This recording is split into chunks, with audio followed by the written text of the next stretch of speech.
Agency. I am very fortunate today to be online with none other than Thoughtful Faith's Jacob Hansen. How are you, Jacob? Doing well. Thanks for having me on, Joe. Hey, no problem. I respect any Mormon who's willing to go into the lion's den with me, so I appreciate you being here. Awesome. Sounds good. It's your Abinadi moment. Real quick, actually, I want to apologize to the audience if my nose is red. It's because I've been outside this morning, and I think it was 10 degrees this morning where I am, so it was freezing. Pretty cold. Hey, look, we don't make Rudolph apologize. We don't make you apologize. Sounds good. I understand you're in Nevada. I mean, I think I just barely learned that recently. Is that where you are? I mean, I guess that's in northern Nevada, in the Reno area. So that's where I'm from, and it's about the same climate as Salt Lake. Very, very similar. So, and also I have to apologize. I also have a nasty canker sore on my tongue, which makes me with certain words sound like I'm lisping. So I'm just a mess this morning. I'm going to cut that right out, and then I'm just going to start this rumor. So Jacob Hansen comes on my show, freaking drunk as a skunk, slurring his words. Sounds good.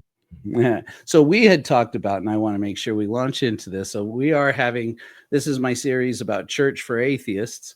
As I've told you already, I'm sure it's news to you. I recently launched the Church of Korihor, which is a church for godless people, right? People ask me now. I'm starting to get questions from people going, "What is a Korihor?" And I'm like, "I am. If anyone is a Korihor, this Korihor is a Korihor." But of course, it's nice to be able to talk to people who are Christians, who are members of the Church of Jesus Christ, who understand who Korihor is. Yeah, but kind of an inside joke. Right. Okay, so we had talked about before, and you'd proposed the subject, and I think it's an interesting one, about what makes successful human communities. And so, Jacob Hansen, what makes for a successful human community? So it's funny. In pondering that question, I think the thing that comes to my mind first is, how do you even answer it? And in my mind, the way to answer it is to actually look at human communities and see which ones have actually worked. And then what about those communities have actually caused them to be successful and cohesive and those kind of things. And I think if we even go down to the micro level, the thing that gets people together to cooperate with one another is a shared vision and mission. Something that they want to do, right? So if you can't have cooperation unless people are trying to achieve the same end together, right? That's what creates a team, right? If I'm on a football team, then we are trying to score a touchdown or score a goal or score a basket or whatever it is. And that common objective and purpose is what brings people together. Even people who disagree with one another or have issues or don't even like each other, they'll cooperate if they share the same goal with other people. So I would say the very first thing you need to have a successful human community is a shared vision and goal for why we are all associating with each other at all. Sure. I mean, if you don't have that, I mean, what the heck is the point to get together? I mean, you can get together if there's sacramental wine, you can get together and get drunk. But I mean, that's but that only lasts so long, and the meetings are short, and they always end in violence. What do you think that the purpose of church, the vision and mission for church is? You know, whether that's the Church of Jesus Christ of Latter-day Saints or any other church. Well, it sort of depends on the church. I think that's why our theologies matter so much. Ultimately, the way I see the various churches, and even the word church is kind of, you can call them worldviews, you can call them religions, you can call them churches, like whatever it is, they are groups of people who share some vision of what the world is about. And in kind of the religious sense or the church sense, you're talking about matters of ultimate concern. So you're looking at, so far as I can tell, it's human beings who are working together to try and that share the same narrative about what is the nature of ultimate reality, at least to some extent, right? That's why atheists, in a certain way, they fit into a certain camp because they have a certain view about the nature of ultimate reality. Christians have a different one, Buddhists have a different one, and these different sort of worldviews congregate people together. And then they try and say, okay, well, based on our view of what the world is, and ultimately what reality is like, we're then going to, I don't know, make commitments or make decisions on things that we want to do based on that knowledge. Right. See, that's interesting that you would say that. I preached the first sermon that I have preached since I was a Mormon, because it's been over 20 years, recently, on this last Sunday. And I talked about that little symbol. It's up in the corner there. I call the Korihor sigil. In brief, it's taken from the mission report of Apollo 13. And it has to do with the way that Jim Lovell and his crew got home by putting Earth and the Terminator line into the COAS, or basically the bullseye of the lunar module. And basically I said, look, atheists, this is godless people, whether you call yourselves atheists or agnostics or apatheists or whatever the people will say these days. I don't shy away from the label atheist. We're uniquely positioned to start addressing some of the world's problems because we see that we put into our COAS, the crosshairs of our lunar module, we put the real world as it is. And the real world as it is a godless world. And at some point, if there's a theology to atheism, which as an atheist, as a Hinchensian atheist, I hate that very idea right from the start. But if there was a theology or ultimate reality of godless people, it is that there is, some people look and say, Jesus, take the wheel on all of our problems, and say, God has a plan. This is happening because God knows what the plan is, and we're taking our instructions from God. But it takes atheists and godless people to be able to come in and say, we have got no interest in waiting for a revelation or hoping for a revelation. By the light of reason, we're going to come in here and say, this is the world as it is. No one's coming to save us. We are the saviors we're waiting for. And then go out there and get something done. Now, interestingly enough, you bring up this question about, is this a church? What makes something a church? And so that's been an interesting question. Even, people who support the cause of the Church of Korihor have been asking me, like, do you have to call it a church? Can you call it something else? And there are real reasons, there are frankly legal reasons why I answer, yeah, it has to be a church. But I guess I'm asking, in the spirit of the law, what do you think? Can atheists, on the basis of that, have a church, or is that a good basis for a church?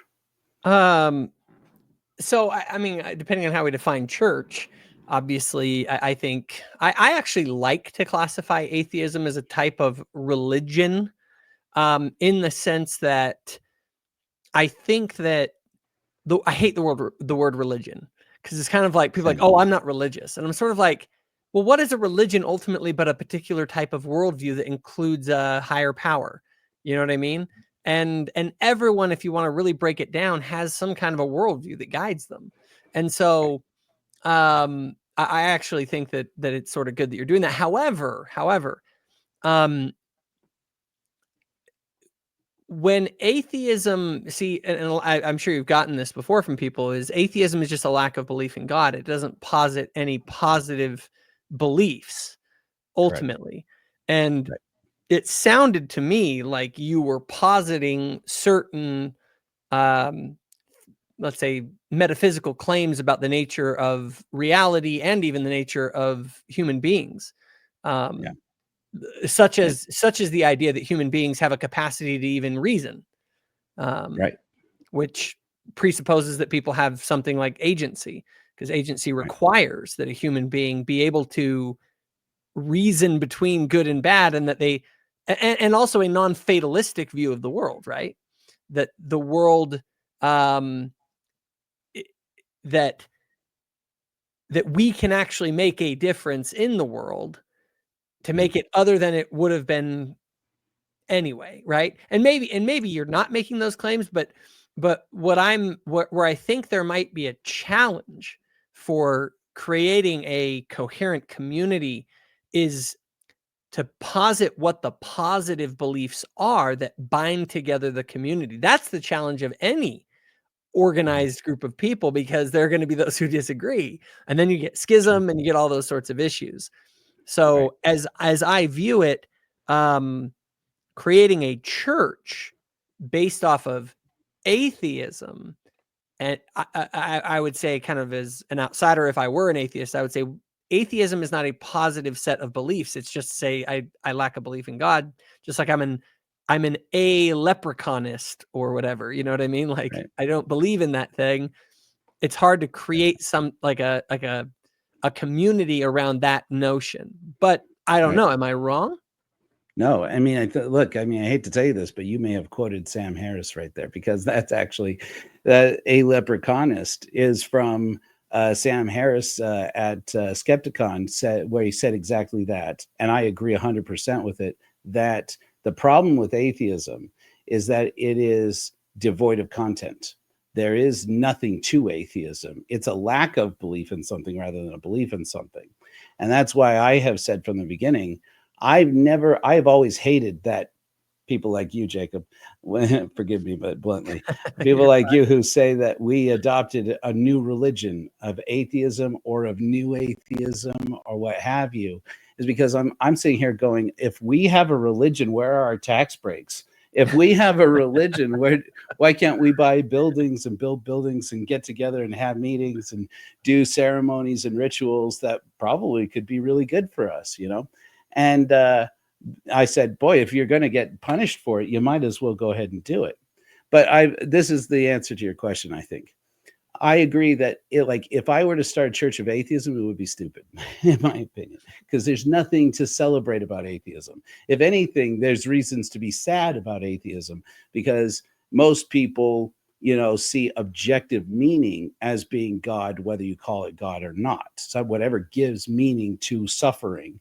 And the one thing, if there is a metaphysical truth, I think we can agree on, at least people who agree with me in the Church of Korihor, it is that there is suffering in the world, especially suffering in terms of things like lack of access to healthcare, lack of access to affordable shelter, lack of access to job skills training and education, and an inabundance of opportunities for the art world, for artists to create art and put it out into the world and fill this world with roses and not just bread. And so I look at that and I say, if I was to create a church, putting it around atheism is kind of stupid, but I do want church to be for atheist people. So I said, if I was to put it around anything, I'd put it around Korihor.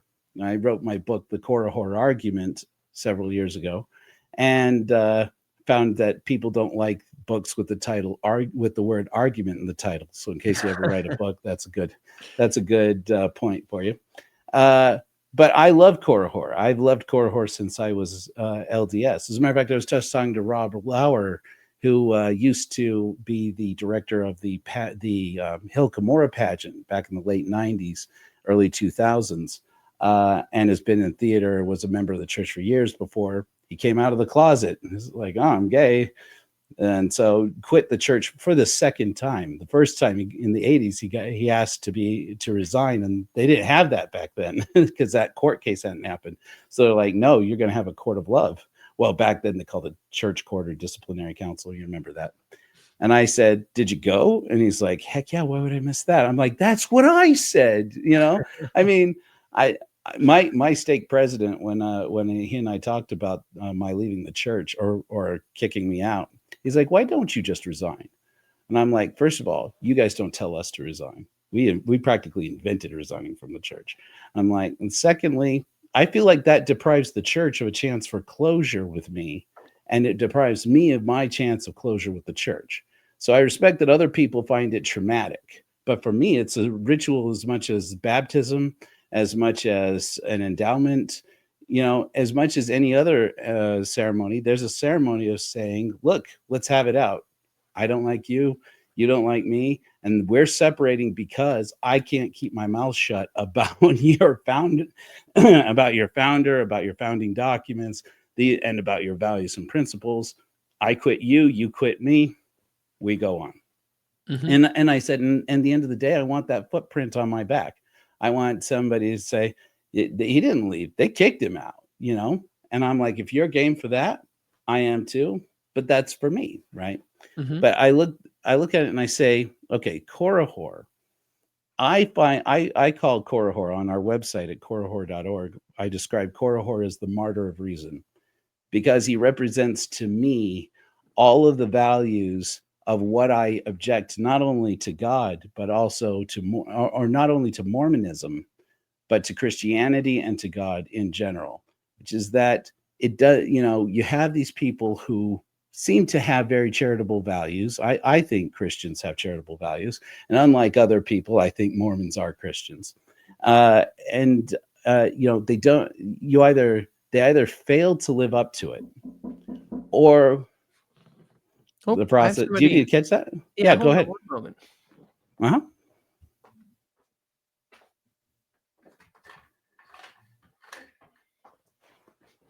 Hold on 1 second. No problem.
All right. Sorry about that. I'm back.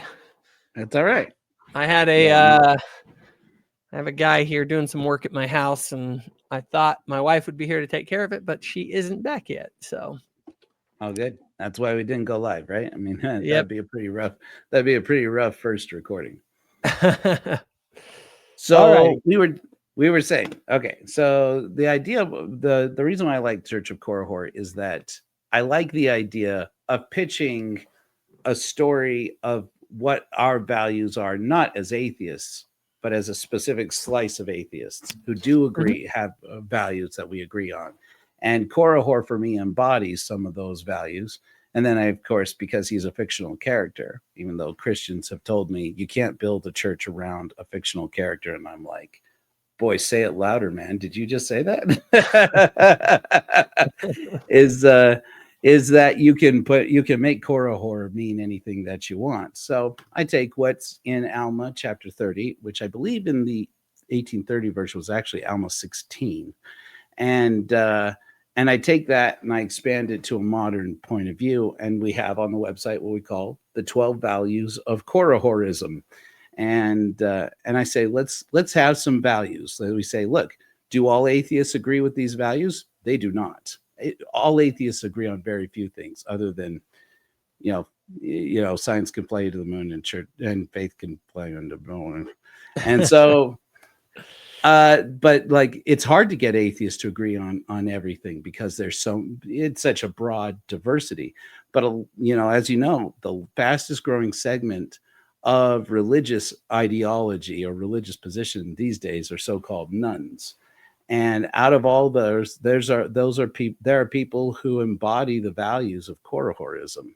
Mm-hmm. For me, I think religion, quote unquote, as I have always understood it, religion is a community that adheres to a set of values, usually common duties and values, and then what do you call it? Common moral values, duties, and responsibilities, or something like that. Anyways, common values. And for that, atheism won't do. So I say, Korihor, let's make our own. Let's invent these things. So if that's the situation, then do you see that it's possible to have a church or a religion that exists without any gods in it, or even, frankly, anti-God? Yeah, no, I absolutely think you can form some sort of if you want to call it a church, it's all semantics, whatever it is, it's a group of people who get together to share a set of values and principles that they believe in. Now, I would ask this, because as I look at sort of the 12 values of Korihorism, what are these, are these arbitrary, or are these pointed towards some higher purpose or something like that? Like, would you, I guess I'm saying is there something that binds all of these together as the sort of meta goal of the church? Because it seems that they would point towards something like Sam Harris would say, like well-being, like human well-being, human flourishing, and that you guys are basing your the reason you've chosen these values is because you ultimately have the mission of creating human flourishing. Is that fair to say? Yes. And well, so here I'll actually show it to you. So this is the creed of the Church of Korihor, and I'm glad you brought this up. This is a great point. So the creed of the Church of Korihor, first of all, one of our first principles that's not listed on the website is we believe in failing faster. So if this sucks, we'll throw it out and replace it with something new. We don't have gods with revelations to stick to. We can say this God was wrong. But the creed of the Church of Korihor right now is we transform painful lives into lives worth living. Having sworn devotion to the light of reason, we are all Korihor.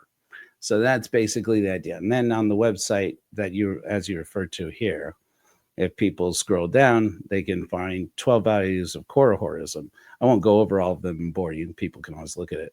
But the first one is the most important one for me. If there is a hierarchy of value, which I hate that idea, but I don't like much about Jordan Peterson, but I like that least of all, is that the highest of values, I think, is intellectual honesty, which is that Korihors argue for truth and our opinions change with new information.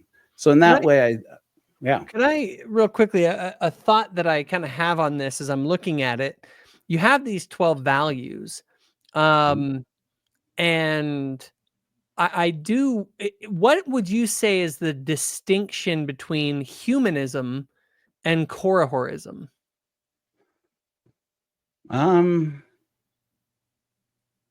I don't think I could really define what humanism is. You have humanism as there's a humanist association that I think probably associates many of the same values.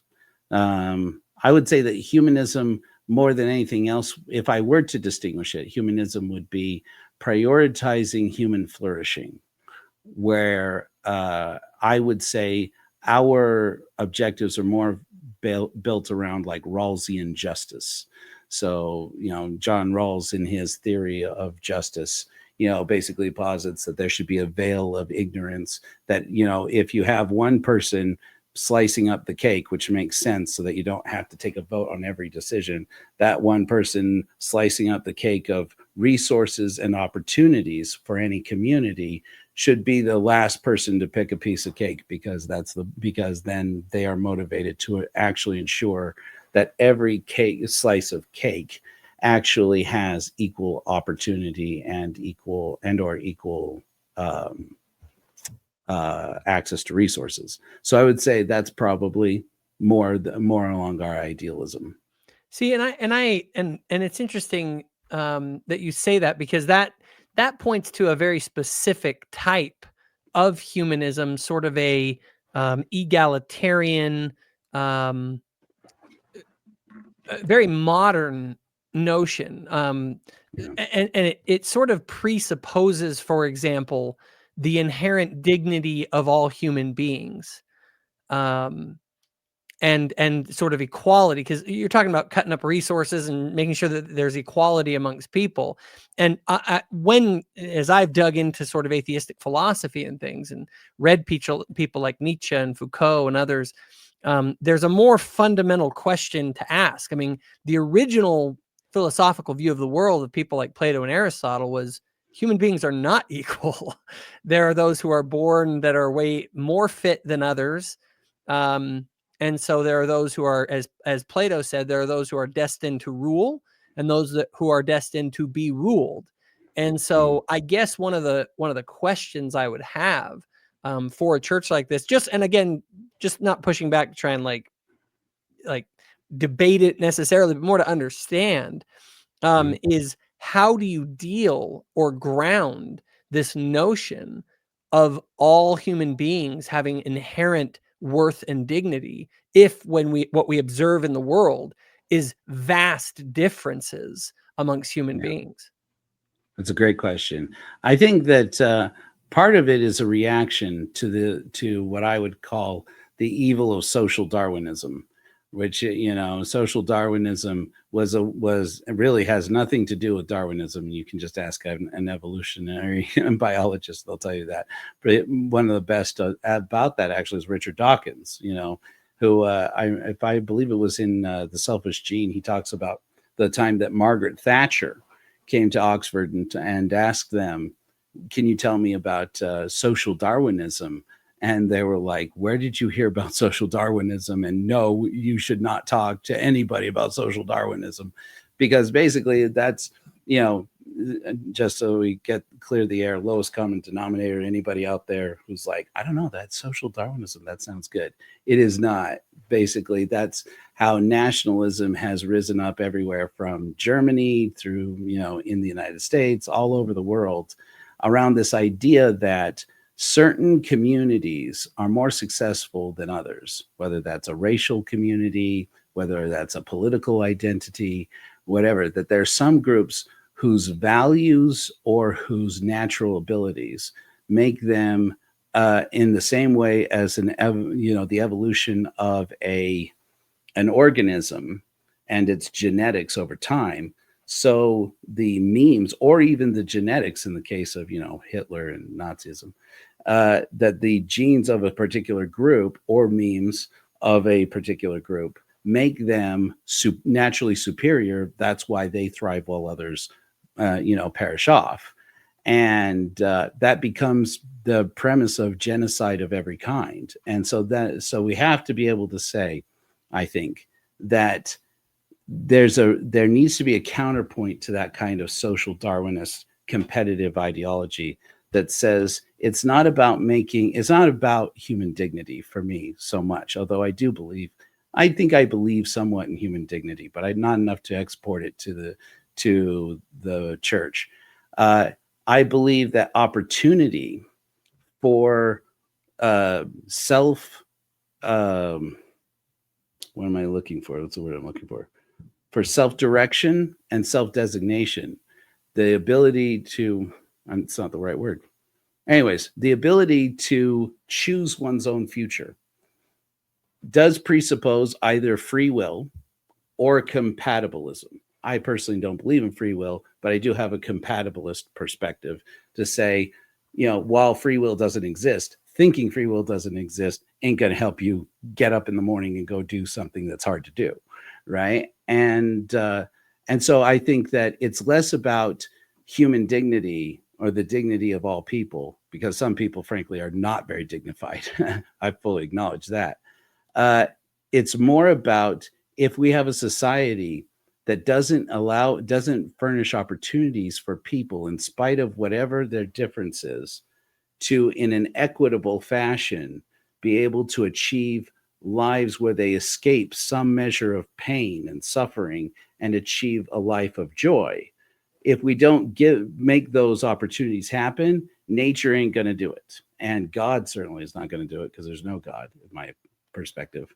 And so if human beings are going to want to live in the world we want to be happy in and want to bring children into, and not feel guilty about bringing children into, it has to be a world where we are furnishing an ideal community where opportunities to overcome inequities are available to all. And so it's more about that idea.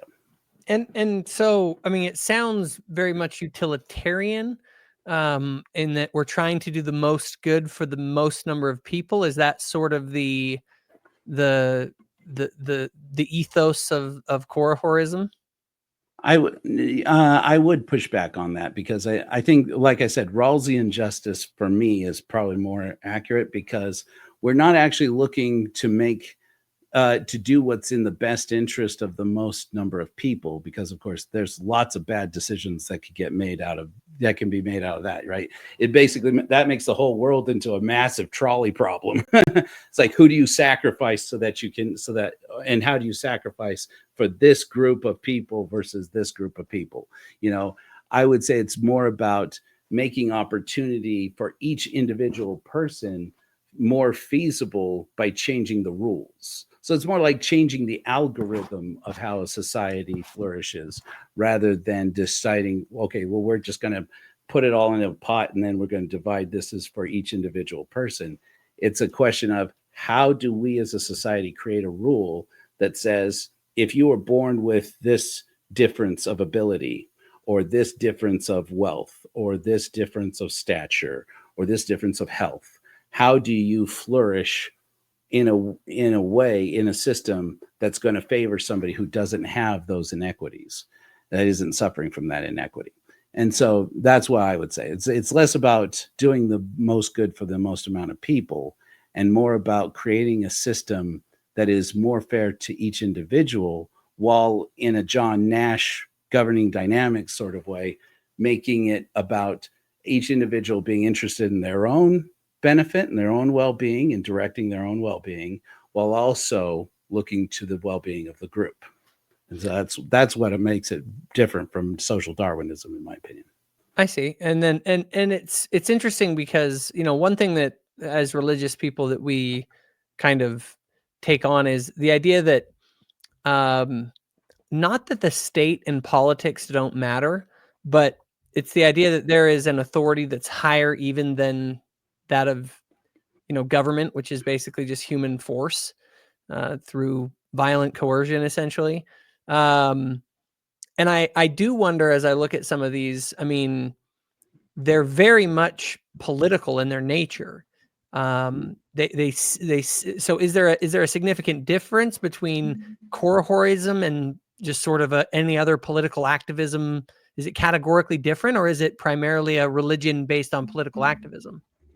Well, first of all, we definitely are not based on political activism. I just want to point this out. And if that needs to be fixed in the core values of Korihorism, like I said, we will change it. Our articles of faith can change, or articles of non-faith, I guess. The last of these is public service, which is Korihors are building a better world without direction from the church. The church does not endorse any political candidates, parties, or lobbies. But I do agree with you that there are values about in these 12 values of Korihorism that are politicized. But surprisingly, I find myself in agreement with your perspective about this, about governments. I call it gods and governments. I say that for 2,700 years, gods and governments have had an opportunity to solve these problems and show that they're worth something. I'll use polite language here for polite company. But I say, look, I really do think that religious people have tried their best and religions have done their best. And I think that governments have done their best and with some modicum of success. But frankly, we're at a crisis right now in our society where it's just not good enough. And I think that where the public sector has failed and even the private sector has failed, we now have the instrument to move forward needs to be private sector. It's going to have to be in the days, and I don't endorse or unendorse any political candidates, but we're moving into a new reality in 2025. I think you and I will agree on that. I think we'll both know that the political scenario in the United States is going to fundamentally change.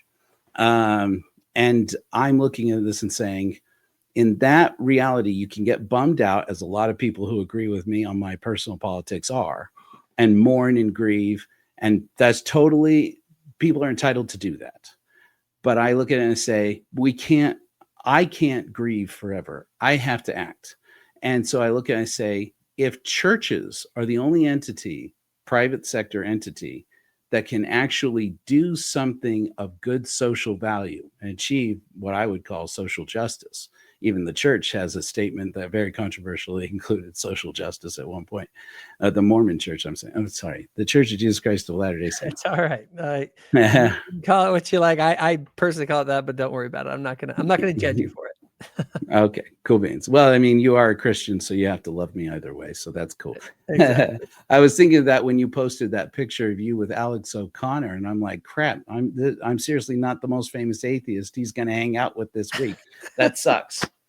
But I say, Alex O'Connor identifies himself now as I think anyways, as a cultural Christian, even though he still doesn't believe in God.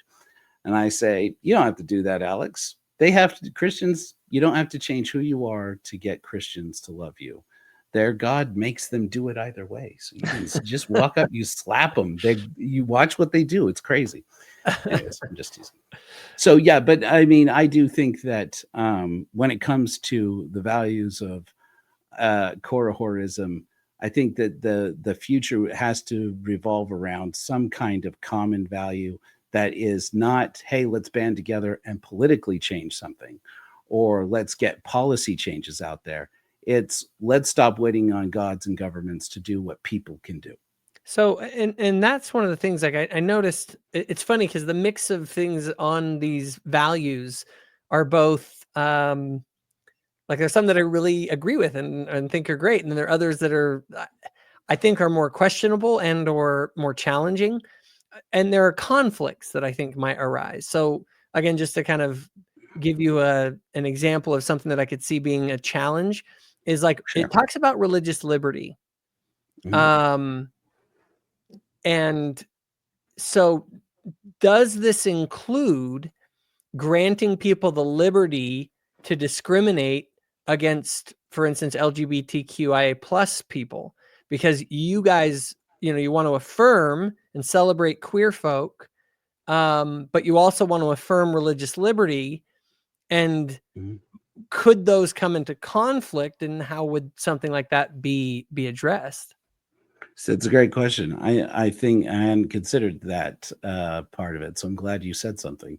I would say that that where that crosses over into a political opinion would be the question: should churches and communities be legally allowed to discriminate and say, well, you can't make us marry gay people in our temples, for example, right? You can't make us seal gay people in our temples. This is about our religious values. Politically speaking, on that point, I don't think the church has a position. Let them do what they're going to do, and we're just going to do what we're going to do. morally speaking, if you're asking me a moral opinion, yes, I do think that, for example, churches should be allowed to discriminate on the basis of differences of things like sexual orientation, gender identity. I don't think they should do it. Morally speaking, I don't think they should do it. But I don't see that it is in the interest of the community at large, whatever our religious backgrounds or irreligious backgrounds, for anybody to have the power to dictate the religious values or the spiritual values of any other group. I think that violates the very spirit. Yeah, and I tend to agree with that. And I would say, and this is where it gets kind of tricky. You get, obviously, like forcing a church to like marry gay people if that isn't what they believe is right, that's one thing. But like, let's say you have a religious person who doesn't want to bake a cake for a gay wedding because they say it violates I don't want to celebrate a gay wedding because that's it.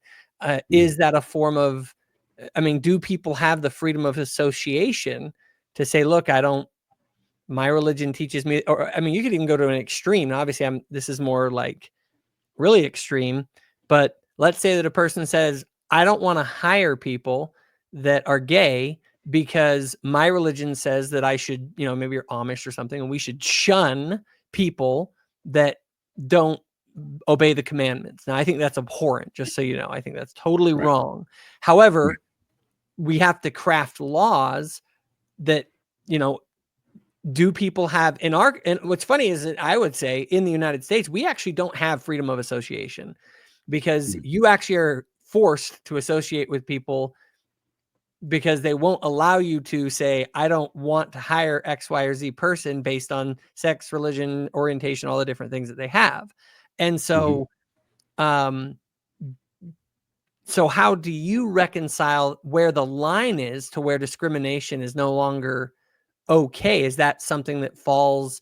Because again, I think there's just a tension with many of the I guess some of the values and allowing other people in your society to kind of be free to do as they please according to their conscience.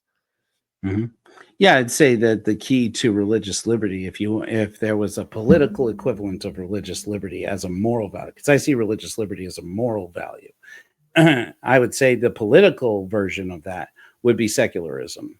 It's just to say that laws are best when they make no deference and no preference to any religious group. And so I would say it does hurt everybody, for example, to put "in God we trust" in the money on the money, and make a motto like that. And I think it also hurts everybody for somebody to say, you have to bake a cake for a gay couple if that's what they want because you're in the food service industry and, the Civil Rights, Act, what have you. But I would look at that and say, it's not really my position as a spiritual leader. Those of you laughing at home, to hell with all of you. I am spiritual leader as first heralds of the Church of Korihor. But I would say I have my political opinions. But from a moral perspective, I would say that that secularism, if anything, I'd argue for extreme secularism.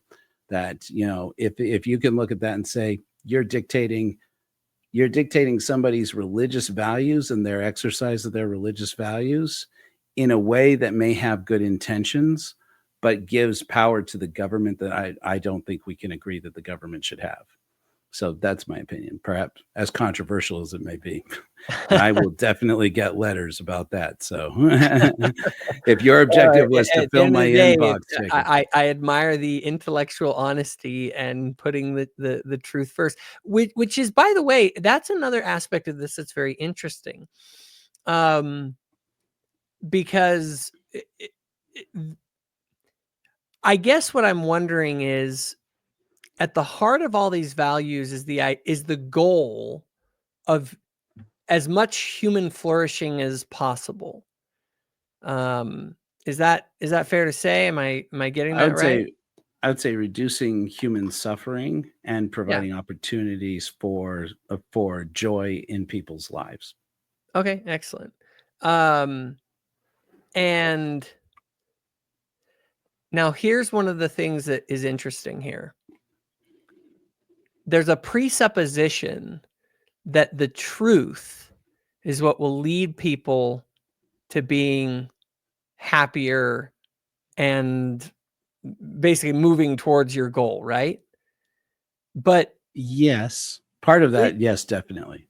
Because if there's what if there are truths that, if known, will actually wreck people, right, and will really, there's this sort of, we are committed to the truth, but are we committed to the truth at all costs, or are we only committed to the truth up until it actually produces human flourishing? Like, is it good to tell people useful fictions, for example? Yeah. Yeah, it's definitely, I would say it's useful to have legends that are useful fictions as long as they're disclosed as fiction, right? Church of Korihor is called the Church of Korihor and fully admits Korihor was not a person. I mean, I know you feel differently, probably. I don't know. I actually don't know that you feel differently, but I would presume. Yeah. Okay, very good. So, but I would look at that and say, yeah, that's an interesting challenge on that side. It's like the Sam Harris. Don't some stories lose their, it's sort of like, if it's fictional, then it loses some of its power in a way. Yes, definitely. I think so. I think that God is like that, and most atheists know this. Most atheists I know, and I'm going to talk to Britt Hartley day after tomorrow. This is like one of her passionate things. Is that most atheists know what it's like to escape religion and find yourself falling into nihilism, which is the trap door of atheism, if you ask me, of people becoming emotionally depressed, because nihilism, boy, it is a trap door. Now, I tell people all the time, don't be upset by nihilism. It's just true. That doesn't mean that it has to be true, that all of the feelings that you have about it are valid. Feelings are feelings, right? But I believe that, in answer to your question, intellectual honesty means that we have to look at the world as it really is to address the problems of the world. And we have to be willing to correct our own ideas and opinions, which I feel like faith prevents people from doing. It's my opinion. And I look at that and I say, look, we want to change our opinions with new information, even if it is an inconvenient truth. That doesn't, however, mean that we have to preach every inconvenient truth from the pulpit. Doesn't mean that we have to embrace it on documents or the website or what have you, because there's some inconvenient truths that are difficult to remember and difficult to think about and triggering. And you don't have to be reminded of it at every point. So, I mean, I just feel like, I'm hearing you say that, and I'm just thinking, you sound exactly like the people in the church that are like, there are some truths that aren't helpful, so that's why we don't talk about them. Whoa, called out, Jacob Hansen. That's sorry. It was just, it was more just like, and I'm only doing that from a point of empathy here, in the sense of I actually agree with you. I think that there are things that it's sort of a milk before meat principle, right? There are certain things that, if we're going to build a cohesive, coherent community, that maybe people aren't ready for some truths without understanding others, right? Truth is actually a trickier business than just, I think there's sort of an easy way to just be like, just say the thing. And it's sort of like, it's like, say the truth just all the time. And there's a side to which, in principle, I agree with that, right? But I think you're bringing up a great point, that it's like, sometimes if you tell a truth without its context, it can actually be an untruth. It's almost like a way of lying. You know what I mean? Right. I can say something that's true, but if you don't understand the context, then it can like, what a person's going to understand about that is going to totally change it. So, I think that the context, adding the context in there in the conversation, I think in most cases you can still preserve the value of something. Like a good example of that Sam Harris has used in the past, and I'm sorry to mention Sam Harris so many times. No, I'm a big Sam Harris fan. Before Alex O'Connor Sam was my favorite atheist. Oh, cool. And before his comments about the election, he was mine. But the interesting thing is he had this example that he used to do on the Waking Up podcast where he said a good example of a fiction that is useful is all guns are loaded. Mm-hmm. He's like, of course, any person who is intelligent knows not all guns are loaded. If you've ever seen a gun that's been recently manufactured, that's an unloaded gun. And so he says, but of course, people say, he's a big gun rights guy, which, I actually think is cool. But I'm not passionate about gun rights, but I do believe in them. That's my personal opinion. And I don't endorse political opinions. But the idea is supposed to be, of course, gun safety. Rule number 1, treat all guns as if they are loaded, because not because all guns are loaded, but because almost every time that a gun accidentally goes off, it's when somebody thinks it's unloaded. And so then I look at that and say, can you say all guns are loaded? And then say, and always include, that's not true, but we treat it like it's true because of safety.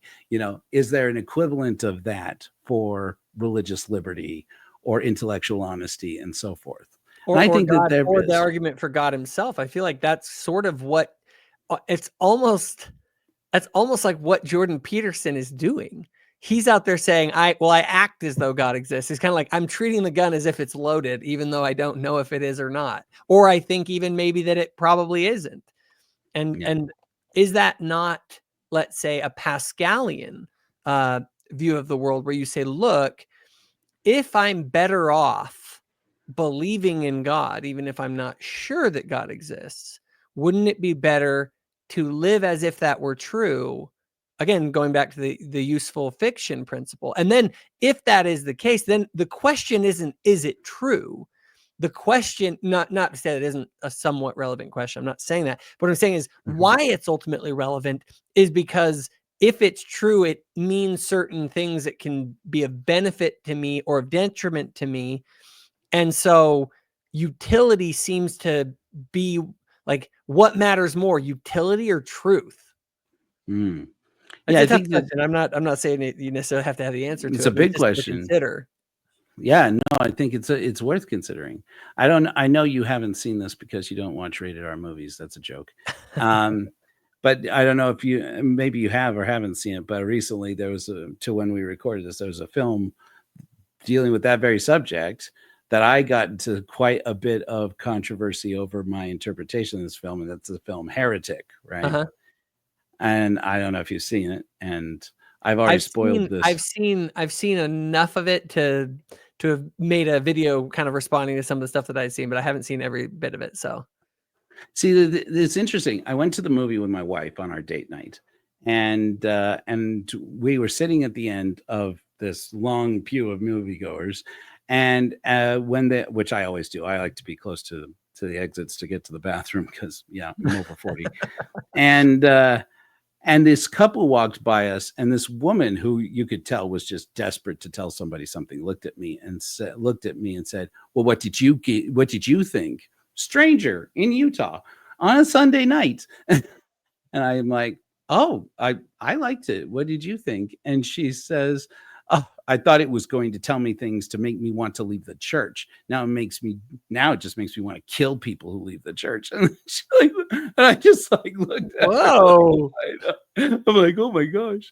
Later I figured with Molly, we were talking, I'm like, I think she meant that she just hated Hugh Grant's character. It's what yeah. And that, which is totally, no notes. Perfect. He was great in that role as like the worst kind of version of me. That's what I say to people. It's like Hugh Grant is like Joe Rawlins gone totally dark in this movie and gone in an opposite way, but with similar ideas. But but I was on LDS Daily Digest talking about this. I said, most people don't realize, this is a spoiler, but if you haven't seen it yet, people out there, you're not going to. There's a moment where people don't realize, people who think that the movie is against the church, which, it's got a lot of anti-Mormon points, fair ones in my opinion. But I'm like, you don't realize this is supposed to be a faith-affirming film in a way, in that there's a moment where Sister Paxton dies, and you don't notice it if you're not watching for it. And that's the moment when she's down in the sub basement, and there's this line about magic underwear. I won't bring that up again, but it's there. There it is. That line is not the moment where she attacks him and leaves. It's a moment where he kills her. And then as she's coming back up the stairs to where she eventually goes out the window up near the roof, representing her going to her heaven. If you watch, you'll see that she's not running up the stairs of the house. She's running up the stairs of the model of the house that is in his study. And the idea is supposed to be that the gospel, as a Mormon believes, as she believes, is a perfect version of the house, which is the church, which is always leaking and has too much metal in the walls, so they can't get a cell phone signal out. The cell phone signal is a connection to God. The metal in the walls represents the money in the church, and the leaky ceiling is all the lies and truths of criticism about the church from people like me. And then the person the rain collector that's tipping and dropping water down, that is dropping into the basin where the moths are passing away. That is critics like me in the church who just accumulate the stories about why you should stop believing in God and then dump them on people. And I'm like, woof, called out, guys. I mean, that's fair enough. I mean, but my goodness. But I do feel like that happens. So like I look at it and say, look, but at the end of the day, I think the message of the movie is that there is no God. There is no heaven, because when she gets out, another spoiler, her cell phone, finally she gets out of the house and her cell phone still has no signal, signifying that her connection with God has never been severed. It was never there to begin with. Mm-hmm. But as she's passing away, she blesses him. She gives him a blessing where she's on her way out. She's basically bleeding out at this point. But in her vision of herself dying, she holds on to him, the sinner, the doubter, the heretic. And she tells him, it's not that I don't know that there are problems. It's not that I don't know that there are reasons to not believe. But if it helps, but if my version of it in my heart, the part that I believe in, makes me become a better person, and strive to become a person who would be worthy of salvation if there were one, then I don't really see what the harm is. And it's like the point where I went, damn. Well, on that point, I actually don't disagree entirely. I think that there is such a thing as saying, you know what, if her gospel is motivating her to become a better person, if it's motivating her to serve other people and to reduce suffering in the world, and it's not driving her to be prejudiced, it's not driving her to, forbid housing to people because they are trans, or forbid, the ability to raise families or to adopt children or to get married because they are gay, or something like that. If it's not driving her to some kind of discrimination or harm to other people, but is only driving her to self-improvement and to improving conditions for other people, then don't wreck her house. Let her house stand. Let her be by her, and that's why I think and when I was a new ex-Mormon, I did a lot of the whole, I won't mention any of the specific things because I don't do that anymore. Part of it was I had to heal and let it die and say, you know what, this is about my crap and not theirs. And they're just trying to live better lives. And nobody's benefiting from my just going around hurting the feelings of members of the church. Mm-hmm. And so I tried. So, there are some emotionally resilient people, I think, like yourself, that I'll go and make hate watch comments on your channel. Sorry if those get a little aggressive. Yours aren't that bad. Don't worry. Okay, good. I'm sure there are worse. And Divez and myself and Kobe Reddish and at least a handful of other people, we've all taken our turns at our best Jacob Hansen impression of Exmo Joe. I'm like, I love it. I don't know what I'm gonna do with myself. Jacob Hansen said my name. But yeah, but I do think that there is something to say for if a fiction is making people strive to better themselves and to better the conditions of others, then I don't see that there is harm in leaving it alone. My opinion. So in trying to do this, one of the things that's very interesting is if you're trying to create a community, to go back kind of the subject matter here, it really does. You're talking about this helping people to live better lives, to be more fulfilled, to find well-being, to avoid suffering, all of this. This all is pointing towards some conception of, in Christian philosophy, the notion of the good, right? And trying to point people towards this good, this, let's call it, as good as something can be. I guess this is where I look at maybe postmodern sort of views, and I say, I wonder if your notion of what is good is being socially conditioned in you, because what you would have thought is good if you were born in Rome back in the day, or if you were born today in Afghanistan, right? Or if you were born in Mongol society or Aztec society. I mean, in any one of these societies, or in a communist society in Stalin's Russia, your conception of the good is socially contingent. And I'm kind of putting on my atheist hat here for a minute, and saying, from an atheist perspective, I would look at it and say, how can we say that we are all about people, everybody having their happiness and all this kind of stuff and maximum opportunity for all? There's another side that, as an atheist, I would look at and say, well, why should I, or let's say the collective, have to suffer for the good of the minority group? Right? Right. Yeah. What motivates that? And a Nietzschean view would say you shouldn't. This is all Christian slave morality that we've adopted in the West, where we used to say, no, the good is the hero, not the downtrodden. And ultimately, maybe you can be a benevolent king, but you should be the king. And those who are more capable should rule over those who are less capable. And, we could say beneficently, but the idea that we need to create equity, for example, amongst people that are the only way, at least from a Nietzschean point of view, the only way you're going to be able to create equity is to be able to essentially hold people back that are more capable than others, because you want to provide everyone with an opportunity under this assumption that we aren't inherently more like there's an idea of an inherent equality amongst human beings. And the science doesn't support that, for sure.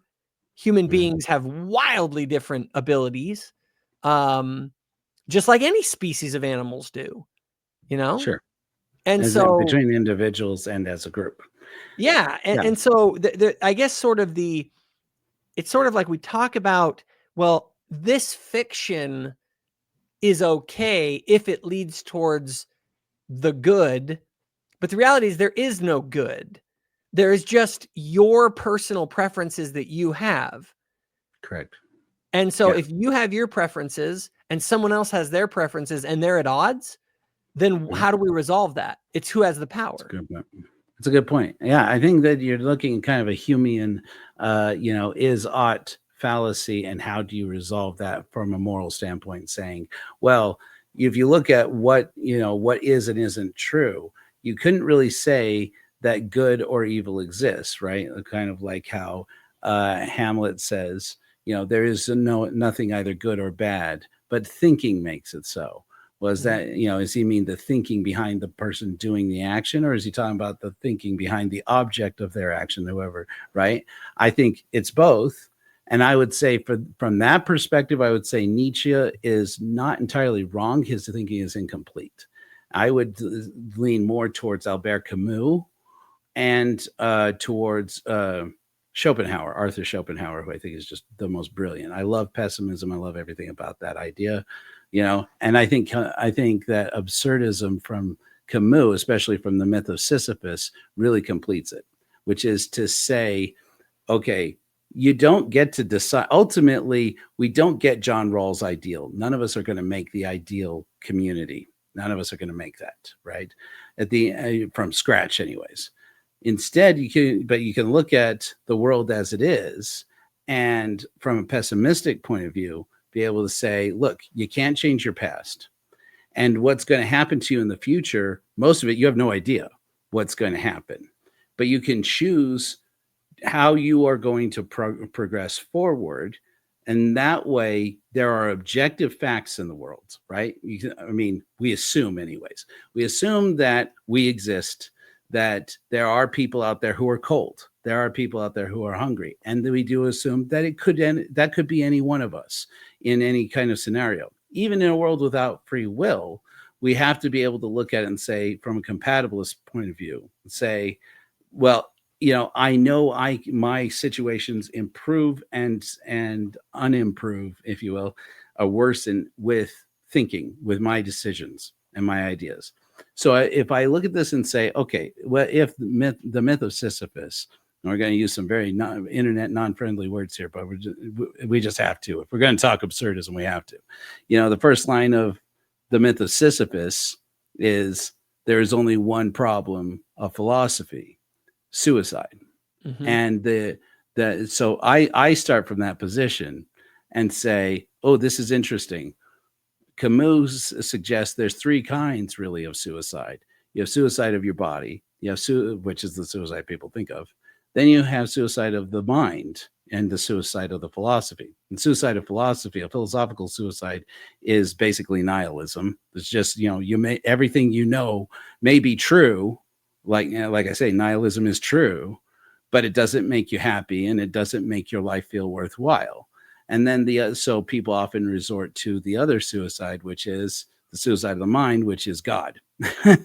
And he's basically making the case that if you take your hands off and say, I don't know, it's all part of God's plan, and then just retreat away from from intellectual honesty, it can make it easier to live and achieve some kind of meaning. So his suggestion is, one must imagine Sisyphus happy. Or in other words, whether that is, so I do believe in subjective moral values. I do believe in looking at the objective reality so that you can assess your subjective moral values, and then not telling other people, look, this is the right versus wrong, objectively speaking.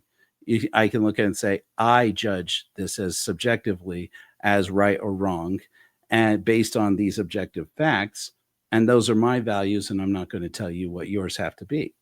And so that's how I look at that situation, because I really don't. Does that ultimately? So I have sort of a theory that, and this is again, if I take off my religious hat and I put on my atheist hat and I say, okay, from this perspective, if I'm an atheist and I'm looking at the world, what is the ultimate nature of reality, right?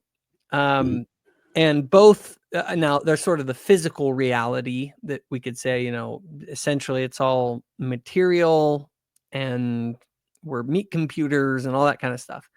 But then there's sort of the sociological.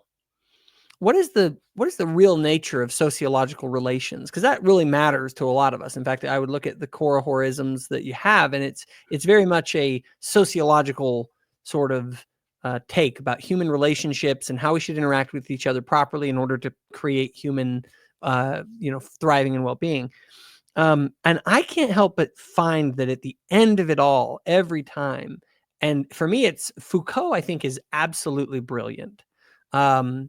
Because Foucault, what he does is he shows the way power dynamics work. And what he shows is how deeply embedded they are. And really, what I boil it down to are two things: power and preference. In other words, we each have our subjective, like you said, you have your subjective morality, you have your subjective values. There's no objective standard that's imposed on anyone. We all through our own social conditioning, come up with whatever values essentially are inherited by the social, by our socialization that we experience, right? And so we value different things. And then so you have what you want. And then the only other question is power. Can you actually get it? Right? And that power, I don't mean just the power of like violence. That's one type of power. That's what Foucault, I think, so interestingly talks about. He says all of the different sociological things that are going on are power games that are being played. And so it ultimately, and I think it connects to the biological, to say we are a species fighting for survival in a world of limited resources. We have our preferences, which are the things that we believe will lead us towards greater survival and thriving. And then we have power, our ability to get it or not get it. Right. And so when I look at that world, and I recognize that, I can't help but, I guess this is why I would struggle with the Korihorism sort of thing if I were an atheist. Is because I don't believe, I believe in the utility, like everything ultimately is, it's how it relates to me. If it doesn't benefit my well-being ultimately, then why would I care about it? Like, you could say, well, you're connected to others. And I say, that's true. And I would care about the others who influence my well-being, right? And so there's a question of why should I ever sacrifice my well-being for the good of the group if ultimately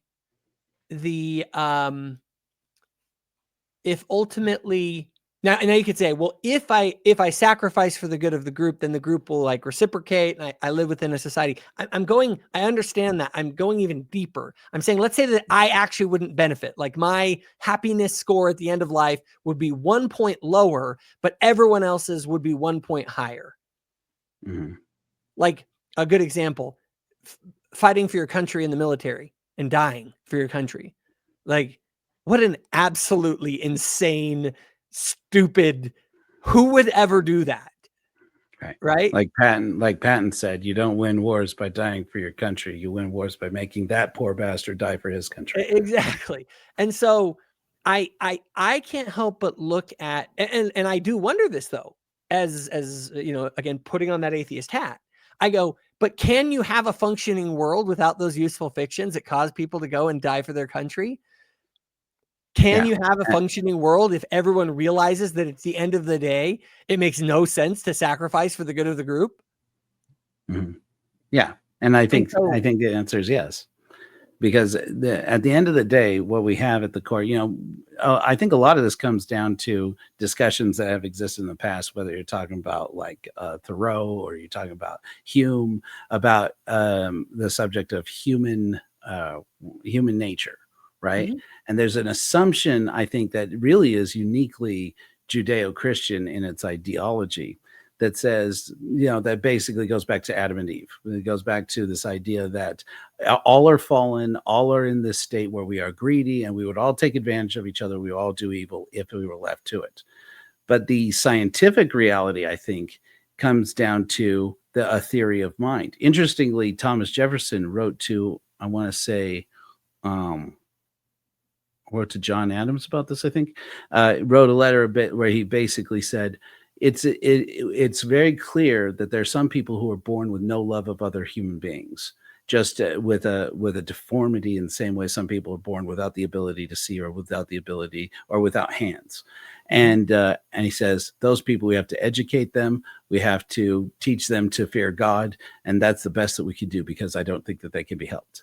And which is a pretty pessimistic, which is a pretty cynical worldview. But what's interesting for me about that is I look at that and I say, however, they're the exception psychopaths basically are the exception rather than the rule. And the rule seems to be that we have theory of mind that we can see. My mom used to say to me when she said something to me once, it was an awkward conversation to have with your mother. And she says, that a baby's eyes don't focus until they're born. And the first distance that they learn to focus on is the distance from their eyes to their mother's eyes when they're breastfeeding. Again, awkward conversation. But you know, my mother did study child psychology, so I mean, I assume she knows these things. But there are actually psychologists and neurologists who have investigated this theory of mind that says from the moment that we are able to reason with our monkey brain, and where our empathy really is from, we look into the world and we say, there's a me. And then we find there's this being out there that when we are hungry or hurt, in our stomach, it solves it. There's this entity that when we are cold, it solves it. And all we have to do is call out to it. And this theory of mind conditions us right away in an ideal circumstance, because not everybody has the circumstance, is to say, if I call upon my parent, this is an entity like me that must think like I think, that must suffer like I suffer, but cares about me enough to do something to change my situation. So then it only makes sense that we, as we evolved as a species and as society, start to project onto a heavenly parent and say, in this world where my parents are gone and where the government's not doing the job, I'm going to call out for a parent, for a mind that says, I'm suffering down here. Does anybody care? I have problems. Is anybody going to come in and solve them? And people start to believe that mind exists.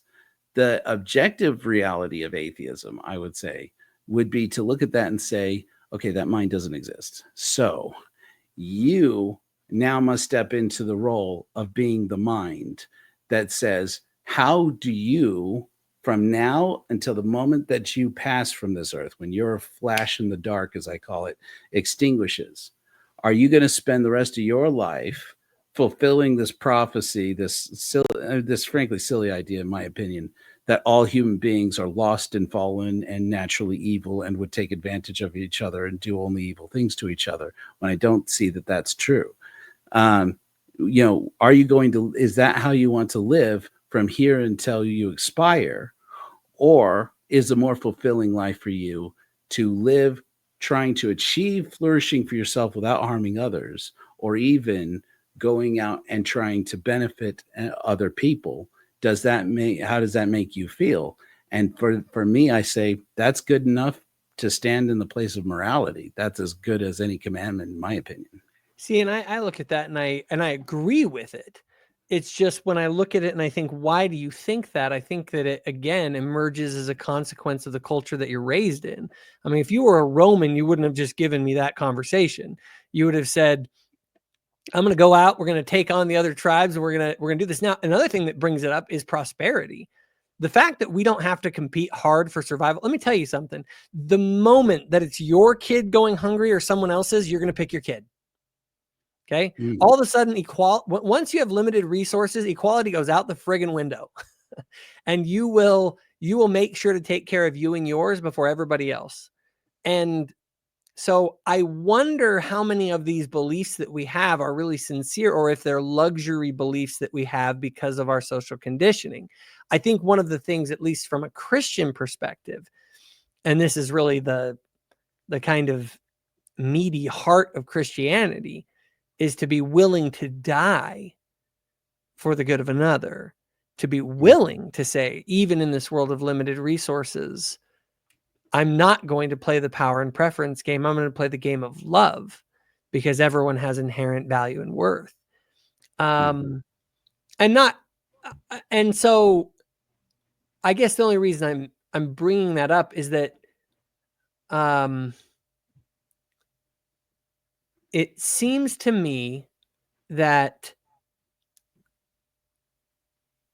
atheism is just the lack of belief in God, but it's what we're trying to build in its place that's so tricky. Because what we're going to try and build once we say all the things, I always tell people, I don't really care what you don't believe. Like, great. Like, I don't care. I care about what you do believe. And I don't even mean what you believe in the sense of like what you say you believe. I care about what people's behavior manifests about what they actually believe. Because I can say, oh, I love my wife, I just can't. And if I treat her like crap, then I'm lying. It's like, even if I believe it, I'm full of crap. It's like a person's behaviors manifest what they actually believe. And so I guess sort of to sum this up, because I know we're probably getting low on time here, is that I do think that human beings can form thriving communities on a wide variety of beliefs. Well, I would say that people have, and I think that there are values that work better than others to produce human flourishing. And that in my mind is because I actually, and this is where we differ, obviously, I believe there is such a thing as what I call moral truth. And by moral truth, I mean things that, regardless of what you think about it, they actually lead people towards not only you, but you and the collective towards a better end. And that provides sort of the basis of what I mean when I'm talking about a moral truth. And something can be morally true or untrue in relation to how it sort of affects this future outcome. And so, you know, if an atheist is going to go out and start a church, just like any other church, any other value set of beliefs, I will applaud it to the degree to which it works in actually producing the result of human flourishing. And one of the things from my perspective, one of the main differences is that our metaphysical views of reality itself. I mean, my morality might be very, very similar to what you have if I believe that we're only going to be around for 80 years, right? But because I believe in something bigger, there's sort of a bigger picture to all of this. That's where certain things begin to, I don't look at just this life as one period. And so obviously that's where there's a difference there. But I do appreciate, I appreciate any time someone is actually trying to construct something instead of simply deconstruct all the time. Because I just don't think that that's the way that we actually, I think all deconstruction does, and I think things should be deconstructed sometimes. Sorry if I'm kind of rambling, but I think that you deconstruct with the intention to build something, not just to deconstruct for deconstruction's sake, because all that does is lead you into a nihilistic hole of misery and hell. So I applaud the idea that someone like yourself or whoever is actually trying, even if I have disagreements or whatever, at least there's an intention to move in that direction to build something rather than to simply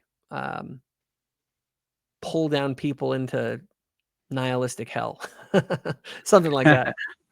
I agree. I like that. Yeah. Sometime we're going to have a conversation like this, because I feel like we opened the door to so many things we didn't get a chance to talk about today. But maybe sometime we'll have to have a topic that we disagree more on. Maybe we have to have a. Maybe I'm sure we have some. Listen, Jacob, I really appreciate your being willing to go into the lion's den with me. It was a very peaceful meal. But I just want to remind everybody out there, you can support Jacob and his work by going to thoughtfulfaith.org. And of course, he is on YouTube, and I believe on podcasts, most podcast platforms, right? Spotify, etc. Mm-hmm. And please go and hate watch Thoughtful Faith with me, because it's awesome. But I hope, Jacob, that you feel like this has been, a good conversation, and that it's been polite-ish, at least, and that I feel like we've got a lot accomplished here today. Awesome. Me too. And I'm absolutely open to doing another one sometime.